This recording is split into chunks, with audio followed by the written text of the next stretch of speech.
Hello everyone, selamat datang di AJ Invest, where everyone will learn to be a great investor. Oke teman-teman, di video hari ini saya ingin membahas beberapa hal ya. Dimulai dari akankah terjadi second wave of COVID-19 di Indonesia? Lalu saya ingin membahas sedikit mengenai MPPA ya, yang akhirnya ngaku di mana mereka menjual beberapa kepemilikan sahamnya ke Gojek ya. Dan yang ketiga, apakah BEVIN akan menjadi the next MPPA? Yuk nonton video hari ini.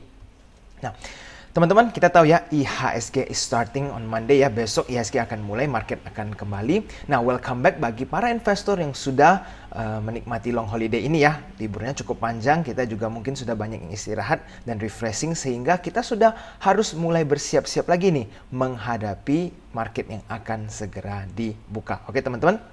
Nah, sekarang mari kita pelajari ada beberapa atau apa saja sih hal yang terjadi saat liburan kemarin. Nah, saya ingin pertama-tama mengingatkan ya, there is a potential ya, ada kemungkinan terjadi second wave atau gelombang kedua of COVID-19 di Indonesia.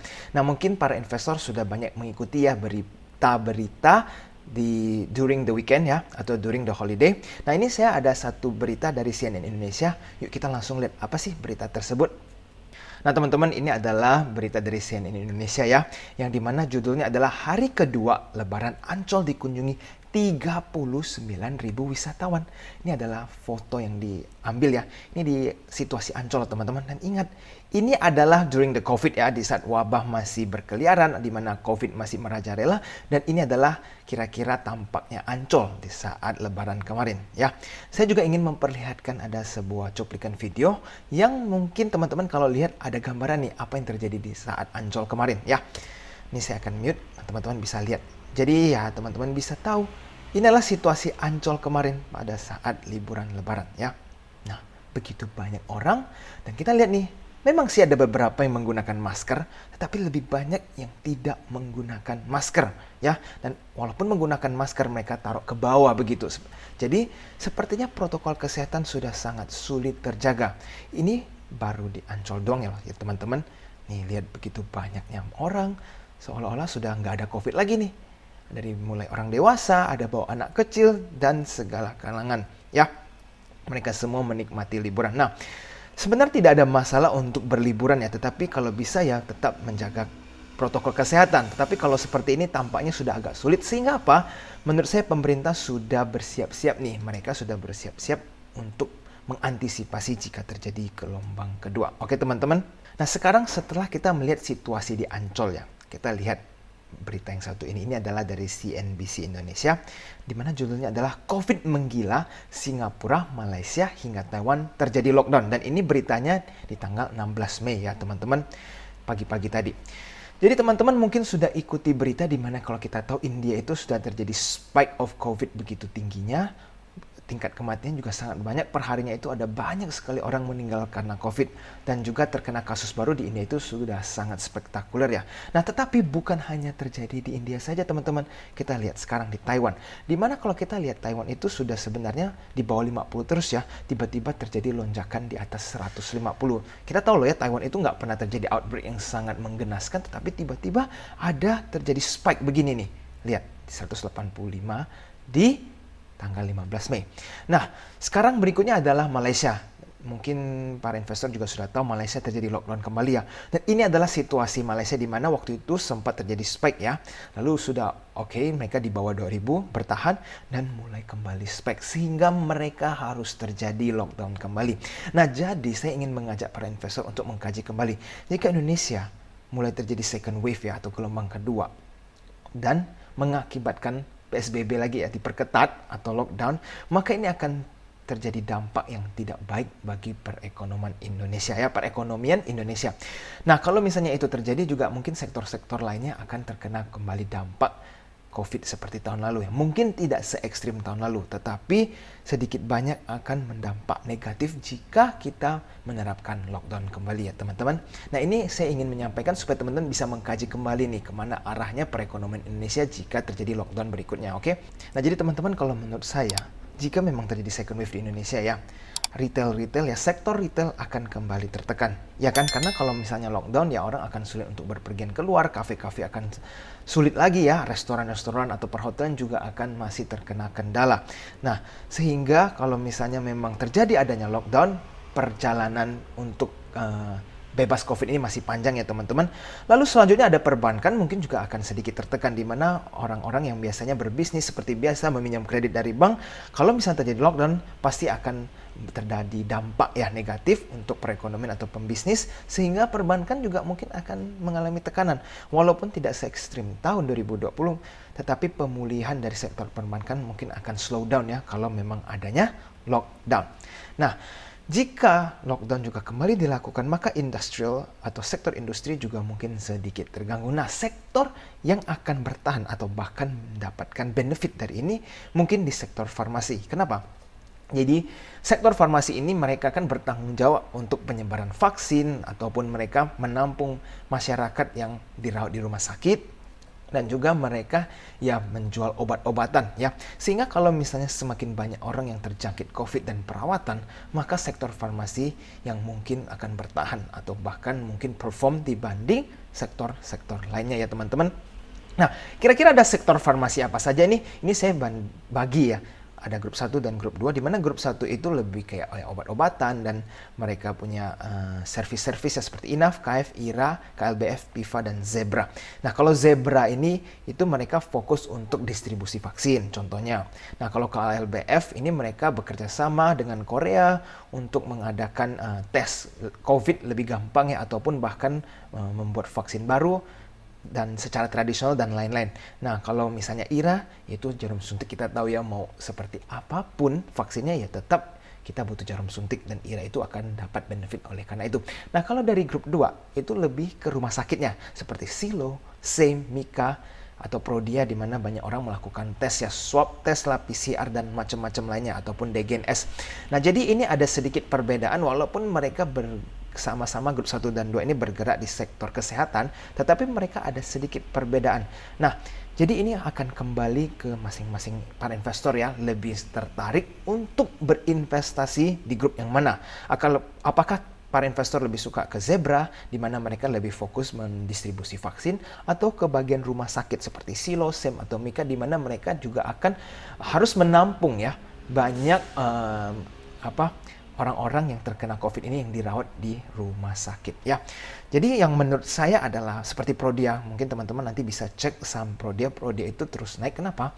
Karena sedikit-sedikit kita butuh melakukan swab test ya, ada PCR dan macam-macamnya atau antigen. Nah, di mana ini jika terjadi berulang-ulang terus ya, pastinya dari Prodia akan mendapatkan omset semakin tinggi ya, karena yang dulunya mungkin tidak ada kebutuhan untuk melakukan tes yang terus-menerus, tetapi karena COVID untuk menjaga kesehatan seluruh masyarakat harus dibutuhkan untuk melakukan swab berulang-ulang, seperti misalnya kita travel harus swab, kita harus ke kota mana harus swab. Nah, seperti itu kira-kira. Nah, Prodia dalam 1 tahun ke depan ini mungkin akan tetap cemerlang ya teman-teman. Oke teman-teman, berikutnya kita langsung saja yuk bahas MPPA. Nah, ini adalah judul yang saya ambil dari kontan.co.id, di mana judulnya adalah Matahari Putra MPPA bantah rumor soal diskusi jual beli saham dengan Gojek. Ini berita yaitu diambil dari tanggal 25 April. Nah, jadi teman-teman, sebelum headlines ini keluar, terjadi peredaran rumor ya di antara kalangan investor, di mana ada yang menginformasikan bahwa MPPA atau LPPF itu atau grupnya Lipo akan terjadi jual beli saham dengan Gojek ya. Rumor itu sudah lama beredar sehingga sahamnya MPPA sama LPPF itu berlomba-lomba untuk naik. Nah, tetapi di tanggal 25 April terjadi nih headlines di mana terjadi bantahan rumor tersebut ya. Lalu mulailah mixed feeling terjadi di antara kalangan investor, karena mereka ternyata tidak yakin lagi nih kalau misalnya MPPA itu memang ada terjadi jual beli saham di antara dengan Gojek ya. Nah, lalu teman-teman yang menarik ini di tanggal 11 Mei terungkap lewat anak usahanya Gojek beli saham Matahari Putra Prima ya.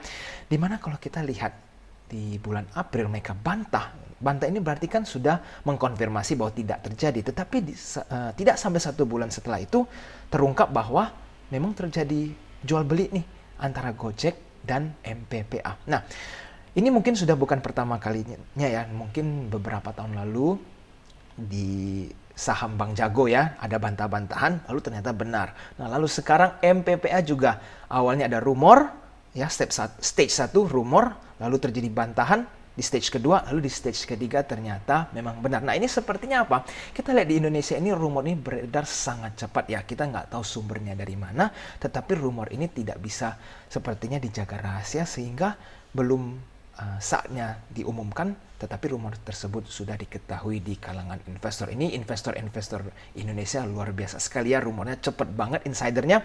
Nah, jadi MPPA itu sekarang memang sudah apa istilahnya, sudah terbukti bahwa kalau Gojek beli sahamnya MPPA ya. Teman-teman bisa pelajari lebih detailnya berapa persen mereka belanja, tetapi MPPA ini memang masih sangat aktif di kalangan investor maupun bandar. Nah, ini adalah grafik saham MPPA. Kalau misalnya teman-teman perhatikan ya, awal tahun 2021 ini masih agak flat ya. Tiba-tiba sekali rumornya beredar, ini saham MPPA langsung naiknya cepat banget ya. Bahkan mulai di bulan April ini naiknya sangat-sangat mengerikan. Dari angka 300-an lebih sekarang sudah di 855. Nah, apakah MPPA ini akan lanjut naik? Ya, kita tidak tahu karena biasanya orang-orang itu spekulasi based on rumor ya, tetapi sekali newsnya sudah keluar, euforianya sudah berhenti. Nah, sekarang kita langsung melihat di tanggal 11 Mei MPPA ini bagaimana sih? Kita lihat apa yang terjadi. Nah, ada Bandar MG nih teman-teman. Mereka masuk dengan jumlah ya lumayan ya, 26 miliar. Tetapi MPPA masih ada terjadi koreksi. Nah, jadi bagaimana atau apakah yang akan terjadi hari Senin? Menurut saya, dari sisi short term, ada kemungkinan MG masih ingin menggoreng naik atas MPPA tersebut ya. Tetapi kalau kita tarik di jangka periode yang cukup panjang, MG itu banyak banget barang di harga murah. Jadi kalau kita perhatikan ya teman-teman, sepertinya broker MG ini seringkali memang melakukan pembelian atau spekulatif baik di saham-saham yang rumornya ini masih sangat awal ya, tetapi mereka sudah melakukan pembelian yang cukup banyak seperti Bank Net Syariah atau Bank Aladin ya. MG ini sudah punya banyak banget barang dan sekarang mereka sudah mengontrol pergerakan harganya bank ya, karena mereka mempunyai signifikan jumlah saham yang banyak. Oke. Nah, sekarang berikutnya teman-teman, saya ingin membahas tentang Bevin. Ini Bevin agak mirip ya kejadiannya seperti MPPA. Nah, teman-teman coba perhatikan. Ada kabar Bank Jago mau caplok BFI Finance dan ini kata Jerry Eng. Ini berita di headline-nya di 16 April ya. Jadi sebelum headline seperti ini terjadi lagi nih beredarnya rumor di kalangan investor-investor Indonesia kalau misalnya BFI Finance ini ada mau dicaplok Bank Jago ya. Dan waktu itu kata Jering ya mereka tetap membantah nih kalau misalnya ini tidak akan terjadi.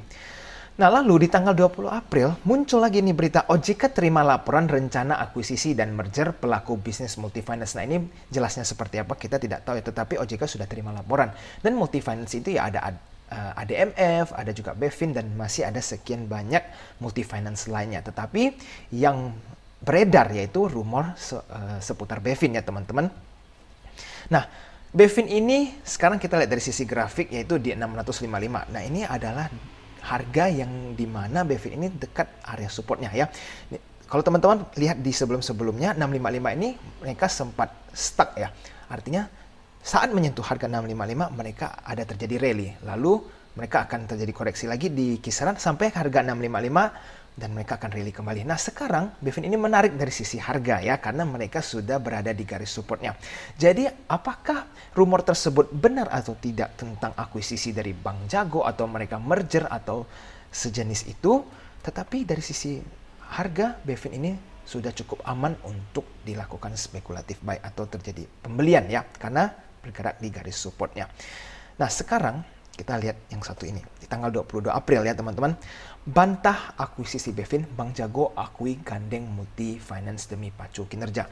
Nah, ini adalah salah satu saja ya headlines yang saya ambil. Sebenarnya ada banyak banget variasi headlines yang disedia oleh media. Ada yang salah satu variasi yaitu Bevin belum dicaplok oleh Bank Jago ya. Belum artinya kan akan tetapi belum ya. Tetapi ya itu hanyalah permainan kata oleh media. Nah, jadi Wakil Direktur Utama Bank Arto Arif Haris mengatakan perseroan saat ini memiliki modal yang lebih dari cukup untuk melakukan ekspansi kredit tanpa menghimpun dana pihak ketiga.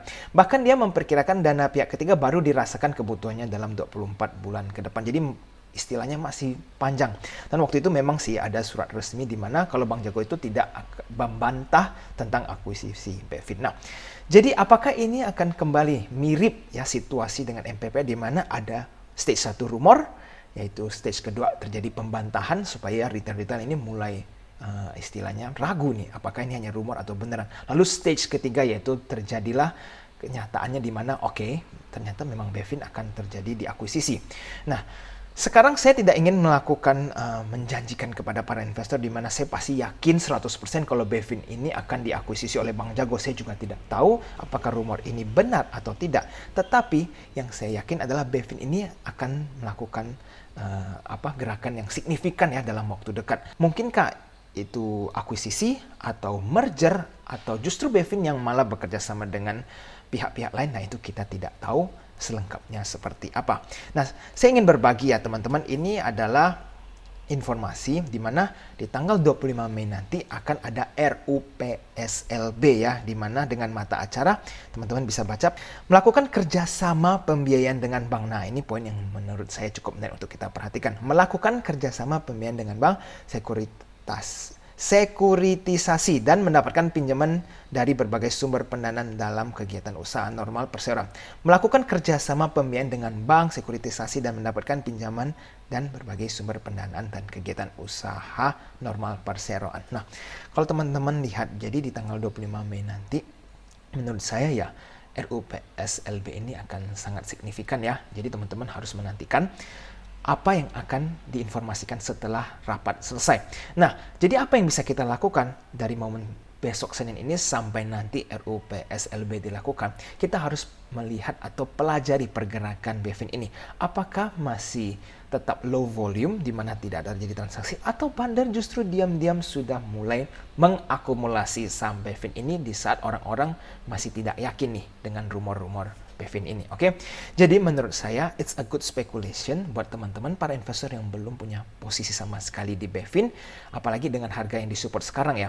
Jadi misalnya Senin ini kita lihat kalau memang di harga 655 ada terjadi wall of bid ya, artinya ditahan harganya oleh bandar dan itu bukan fake bid dan ternyata memang bandar. Nah, teman-teman boleh ikut mengantri di harga tersebut. Tetapi kalau misalnya hari Senin terjadi penjualan atau terjadi taking profit oleh bandar-bandar, nah teman-teman yang belum punya barang jangan ambil dulu, tunggu sampai koreksi cukup stabil ya, baru teman-teman boleh melakukan spekulatif buy on BEFIN ini. Ingat, tidak sampai 1 bulan lagi loh RUPSLB-nya akan dilaksanakan. Jadi rumor ini benar atau tidak, ya kita tidak akan ada yang tahu sampai rapat itu selesai dan mengumumkan hasilnya. Oke teman-teman, jadi it's a worth for you guys to watch for BEFIN in the next few days ini. Oke teman-teman.